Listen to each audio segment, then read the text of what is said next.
여러분, 혹시 몸이 좀 안 좋다 싶을 때 어디부터 찾으시나요? 보통 병원을 생각하시겠지만 요즘엔 정말 놀랍게도 수많은 사람들이 AI를 찾고 있다고 해요. 오픈 AI가 최근에 발표한 보고서를 보면 챗GPT가 어느새 우리의 비밀 건강 상담사 역할을 하고 있다는 건데요. 오늘 이 놀라운 현실을 한번 같이 파헤쳐 보죠. 자, 이 숫자 한번 보세요. 4천만. 이게 대체 뭘 의미하는 숫자일까요? 바로 매일같이 의료 조언을 얻으려고 우리가 생각지도 못했던 어떤 곳을 찾아가는 사람들의 수입니다. 하루에 4천만 명이라니 정말 어마어마하죠? 네, 맞습니다. 바로 그곳이 챗GPT예요. 오픈AI 보고서를 보니까 이미 정말 많은 사람들이 알게 모르게 이 AI 챗봇을 거의 개인 주치의처럼 쓰고 있었던 거죠. 아니, 그럼 대체 왜 이런 현상이 벌어지고 있는 걸까요? 도대체 뭐가 사람들을 진짜 의사가 아니라 이 챗봇한테 가게 만드는 걸까요?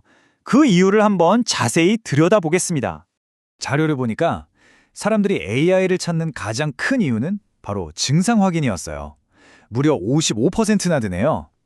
그 다음으로는 48%가 어려운 의학 용어를 좀 쉽게 이해하려고, 그리고 44%는 어떤 치료법이 있는지 알아보려고 AI를 쓴다고 답했습니다. 결국 이거죠. 어렵고 복잡하게만 느껴졌던 의료 정보를 쉽고 또 빠르게 알고 싶다는 거예요. 이게 그냥 일부 기술에 밝은 사람들만의 얘기가 아니에요.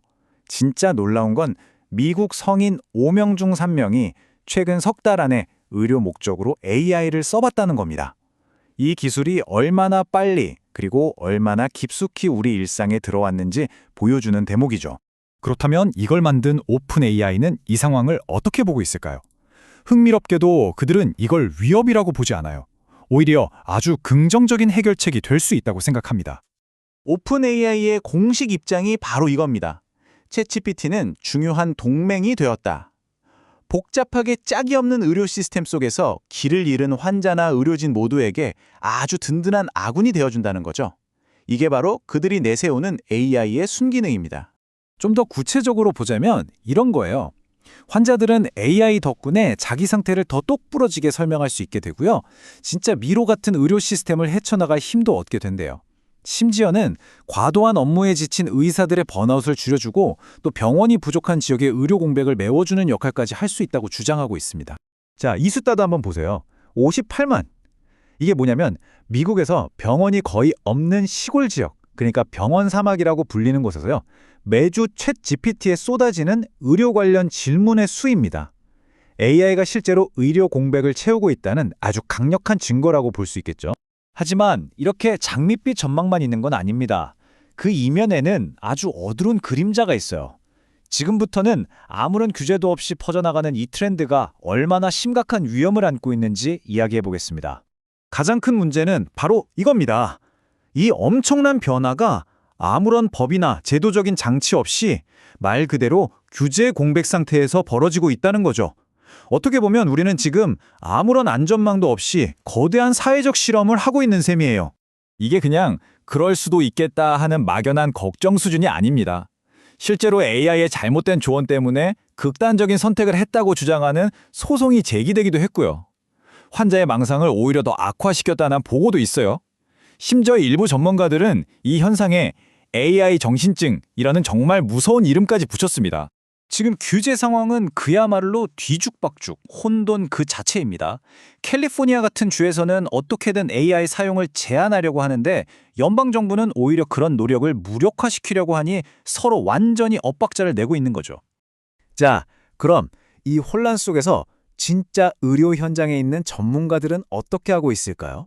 과연 AI 헬스케어의 미래는 누가 책임지게 될까요? 그런데 여기서 정말 놀라운 사실이 하나 있습니다. 이 흐름에 올라탄 게 환자들뿐만이 아니라는 거예요. 의사들 역시 정말 빠른 속도로 AI를 자기 업무에 도입하고 있습니다. 그 속도가 어느 정도냐면요. 정말 입이 떡 벌어질 정도입니다. 미국 의사들의 AI 사용률이 단 1년 만에 38%에서 66%, 거의 2배 가까이 뛰었어요. 주로 진료 기록 정리하거나 방대한 연구 논문들 요약하는 데 쓴다고 하더라고요. 그리고 오픈 AI는 여기서 만족할 생각이 전혀 없어 보입니다. 앞으로는 아예 AI 기업들이 의료 시장에 더 쉽게 들어올 수 있도록 미래의 규칙 자체를 자기들한테 유리하게 만들려는 정책 권고안까지 발표할 계획이라고 하니까요. 자, 오늘 우리가 살펴본 내용을 종합해보면 결국 이 질문 앞에 서게 되는 것 같습니다. 과연 인공지능은 지금의 망가진 의료 시스템을 고쳐줄 치료제일까요? 아니면 그 자체가 또 다른 위험을 불러오는 신종 증상일까요?